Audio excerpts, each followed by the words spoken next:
Alright guys, here's the video of the RZR 1000 seats in the 2015 cfmoto 800EX. All in all, wasn't too bad. I worked on it after work for a couple of days, but if I devoted a whole day, you could probably have all the seats in and mounted up and ready to go in a day. Minus paint. Obviously you have to wait on paint to dry. But, here they are. Here's the passenger. Both of them are done.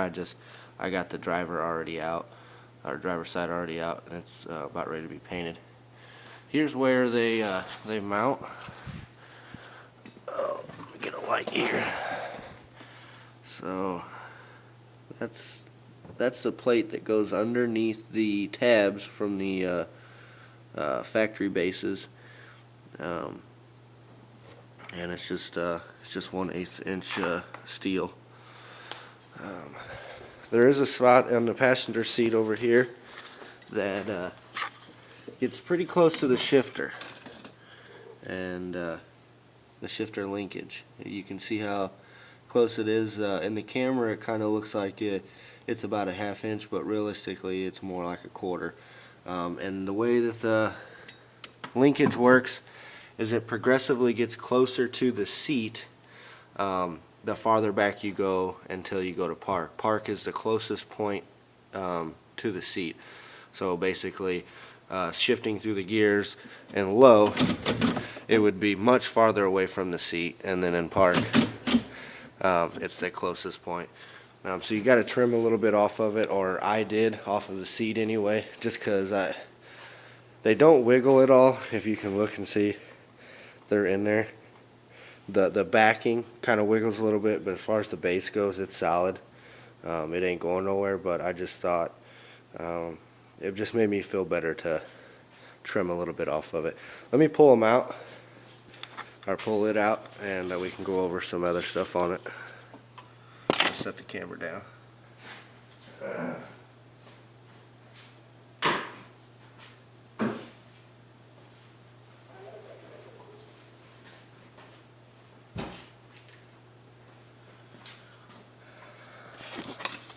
So here it is, the plate. So basically I went to a steel supply here around here, and it's 12 inches from outside here to outside here. So I got 12 inches, and then it's 13 inches from the length of the factory bases from here to here. So I got 12 by 13. Had him cut me 2 pieces of it, 1/8 inch steel, or flat stock, or plate steel, however you call it, or whatever you call it, and it was $11 for both of them. So dirt cheap. I actually found a company online that does the same thing, but it's a lot neater and fancier, and it's got designs and stuff. But they're $62, and they're actually made for the 570 and 800 to convert these seats to fit in the 570 or the 800. Now, I thought about buying those because it would make it easier, but the more research I did, on the 570 and the 800, these tabs here that our factory, or that cfmoto's factory seat bases go into, yeah, they're fixed. They're this long. On the 570 and the 800, from the videos and clips that I seen, it looked like that they were theirs were longer and in a different position, so I didn't think it would work, and I didn't want to spend the $60 and then find out that they don't work. So I figured for a little bit of time and a little bit of money, I mean a very little bit of money, I could make my own, and it'd be just as good. The thread inserts that go into the frame that hold the plate to the frame is 1/4 20, and then the bolts that connect the frame to the seat are stars. I forget the thread size on those, but if you buy the seats secondhand, I'm sure they're going to have them in there, or even if you buy them new, they're definitely going to have them in there. But basically, I took the steel and I lined it up on here, and I just set it there and kind of moved it around to figure out exactly where I was going to put it, and where I was happy with it. And then I just made some measurements and some marks, and I drilled holes right here, and then I took a cutoff wheel and connected. And this frame is, or this base is not completely done yet. I'm going to take a grinder or a tiger paw and go over all these edges and make them round. And then you have back here as well. I've already done that on the driver's side seat. It's actually ready for paint. I've taken a file to it and a grinder and got all the edges nice and smooth. So basically, when you stick your hand down there, or if anything goes down there, it doesn't get all cut up. Here's the notch that I took out of the frame for that shifter linkage. You probably, honestly, the more I looked at it, you probably don't have to do it because, like I said, they don't touch. But it just made me feel better to do it, because I felt like if there's any bit of movement or any bit of slop, the last thing I want to be is out on the trail and can't get my machine in gear because of the damn seat. So once you've got the plate lined up on the machine where you want it, I took the plate off, and or I'm sorry, no, I left it on there, and then I put the seat on there and slid it to where I thought would be the best position. If you wanted to, like the ones that you could buy from Texas, from that fab shop, they actually have slots here to where you could adjust it back and forth. But the way that the more, and that's what originally what I was going to do, but the more I thought about it is, the day I bought the machine, I set the seat up to how I like to ride, or where it's comfortable for me, and then I set it up for where it's comfortable for my wife, and I've never touched it since then. So I thought there's really no need for that. Once I would get it in the position where I felt like I had plenty of room and I felt comfortable, I was just going to bolt it and be done with it. It wouldn't take much time later on to put slots in it if I wanted to adjust it down the road. So that's where I came to with that. But anyways, I put the plate in there, set the seat on there, slid it far as back as that I'd want it, had my wife sit in it, make sure she was comfortable on the passenger side, and then I did the same thing on the driver's side. And then I marked where the bolts are supposed to go. This was the first mark that I did, and then I actually slid it a little, had my wife sit in it, and slid it a little bit forward. She thought she was too far back from touching the grab bar comfortably or whatever. And then this is the one that I came up with afterwards. And then take the plate out, set it on the seats, drill the holes, 1/4-inch holes for the mounts, and then 1/4-20 bolts, and bolt it up. And this is the factory release or attachment, or however you want to latch, I guess. I just drilled I took a unibit and drilled this out, so I'm not quite sure on what size it is, but 1 inch would be fine, or even 3/4 would probably work. The factory bolts don't work. They're not long enough, so I turned back to my 1/4-20 bolts and nuts and bolted it up. That's pretty much it on that one. You will actually cut some of the seat frame off, and if you watch the installation videos on that fabrication company that makes them for the 570, they tell you to do the same thing. The RZR 1000 seats, they actually stick out about that far as the frame goes. I have a piece over here I can show you right here. They stick out pretty far, and I didn't want to cut them because here you go. I didn't want to cut them because I was just reluctant on, modifying them. Basically, my goal is to make them to where I could still use the factory seats that came with it and the factory bases, and then also the seats weren't actually modified. Everything was bolted, nothing was welded or anything like that. Because there's a lot of videos online where guys had just fucking welded them in, and not on cfmotos, but on RZRs. And to me, that seems crazy, because a lot of the services on this machine is done by taking the seats out. and making it easy to take them out, you know, not a pain in the ass like if you have to undo 4 bolts or something. Here is the driver's seat that the base is off of it. It's hanging over there ready to be painted or whatever, but here's another piece of the metal that was taken off, and basically the last tab, or the last bolting point, is the bolt that actually bolts the frame to the seat, and I just went right in front of it. And if you leave them on, you could probably get away with leaving them on, but what the problem I ran into is once that's all said and done, they stick out about that far, and the last thing I want is to run my leg into that or be bouncing around hitting a big hole and then jab your calf into it, and that wouldn't feel very good. So I was like, I'm going to cut them off and be done with them. The first attempt that I tried, I used the factory bases, and you guys might want to as well, and it'll work, don't get me wrong.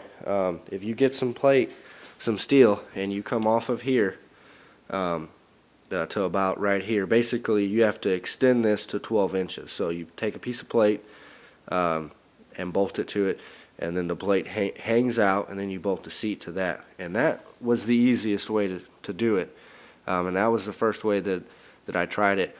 I tried it on the driver's seat, and I was just not happy with it at all.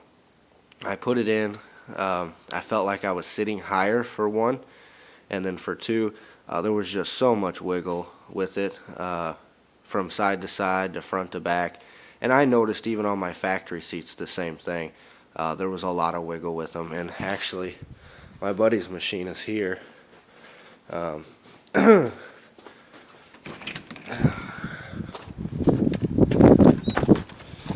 And I came out here after I had mine torn apart and looked at his, and there's just,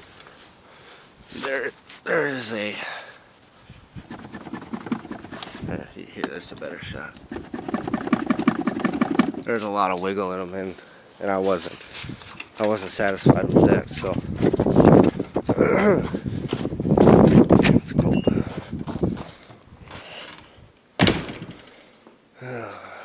So yeah, basically after doing that, transferring the latches and the plates, they both fit really well. Oh, you will have to unfortunately trim this back panel. The back panel that goes, here it is, that goes on the back, you will have to trim that. And basically what I've found is that what I'm going to have to do is I'm going to have to put that panel in, set the seat in its position, and then slowly take it down and see where it contacts. And from my calculations, or from what I can see, you're only going to have to trim this much of it out. So basically these, they stick out so far, are farther than the cfmoto seats. So if you can see, they kind of, they're essentially not built as well. But yeah, these ones stick out so much farther that you're just going to have to trim it. There is no way around it. I tried to use a heat gun when I first started because I did not want to cut into it, but the heat gun just doesn't do it enough to where they won't be rubbing. So basically I'll set them in there, lean it back, take a paint pen and go down it, and probably give it a 1/4 inch on each side. And that's, I mean, it's a give and take, I guess. These seats weren't made for this machine, so you're going to have to do some modification. Other than that, I did put some rubber bushings here and there, and then over on the other side. The factory seats come with those rubber bushings built into the base, and I tried that, and they just weren't thick enough. There was still a little bit more play, and I wanted zero play. I wanted it to be solid, no rattling, no bouncing around. Yeah, I'm not big on doing something half-assed. If I'm going to do it, I'm going to do it right and did not have to worry about it. That's pretty much it, guys. There might be a thing or two that I'm missing that I found that I didn't put in the video. But if you guys want to do it and you have any questions, or if you run into some issues or whatever, just send me a message or something on the forum, and I'll be more than happy to walk you through the issues that I came up with, or you know, tell you what I discovered or anything like that. I will say that with these seats in there, and you will set lower if you go this way, which I found that I kind of actually like it. I think it serves two purposes. Once I feel more planted in the seat because I'm actually sitting lower, and then I also feel like it's probably the lower center of gravity, so you're less likely to, feel like you're going to fall out of it. Because I found, actually, with letting a buddy drive and me being in the passenger, I felt a lot like that, where especially getting around a corner or something, I kind of just felt like I was wanting to roll out of the side of it, and no matter how hard I turned on, I just kept getting that feeling. And I don't know if that was just because I was in the passenger and I didn't have control of the wheel or what, but and then these seats here, let me bring that down. Oh, these seats actually, the way they're designed, they're that way as well. So they're thicker in the front and skinnier in the back. And our seats, or the cfmoto seats, are the same way, but they're just they're worlds apart. Like these ones have real high bolsters that suck you in. These here are real nice and firm to keep you in. Yeah, it's just all around a better seat. There's more foam there. I don't know if the foam is a better quality or whatever, but it just feels so much better. I still got a lot of work on mine to get it done. I plan on having all the paint done today, but as you can see, I got my new axle. I just got to get it in there. I stuck it in there temporarily to keep it the diff oil from leaking all over the garage. But if you guys have never seen those, or never bought an aftermarket Rhino axle or whatever, but they are substantially bigger, like 100% stronger or tougher, or however you want to put it. The tube itself is much greater than the factory one, a lot thicker. Then the actual CV part, the cup, or as I call it, could have a different name. It's probably got 3 or 4 inches on the factory one, and as far as length and diameter. These ones have absolutely, I mean, this one's brand new, but it has no back and forth play in the knuckle. This one over here, it may be on its way out, I don't know, but it's got a little bit of play. Every now and then you can grab a hold of it and, yeah, wiggle it a little bit. And I don't think that's supposed to happen, but oh well. But these ones, I guess there's a tiny bit, but definitely not as much as that one. And well, I mean, they're $200, but you get what you pay for, I guess, because those they seem heavy duty. A buddy of mine was giving me shit, and he goes, "You got a really strong one on the driver's side, and then a weak one over there, and then you watch that one over there will be the next one that goes." But it is what it is. That's what happens, I guess. It takes money to play. That's about it, guys. I don't know. I don't think there's anything else, any other issues I ran into. Like I said, about a day is about all I have invested in it. I actually have 2 days, but I was doing it after I got off work, and working from, I'd start on it like 5 o'clock, work till about 7 or 8, and that took me, I started on it on Wednesday. Here it is Saturday, so Wednesday, Thursday, I didn't touch it Friday, and then I'm going to finish it up today. So, yeah, that's about it. Alright, if you guys have any, like I said, if you have any questions, or if you decide to do it yourself as well, and you run into an issue or whatever, feel free to send me a message or anything like that, and I'll do the best I can to help you out. Alright.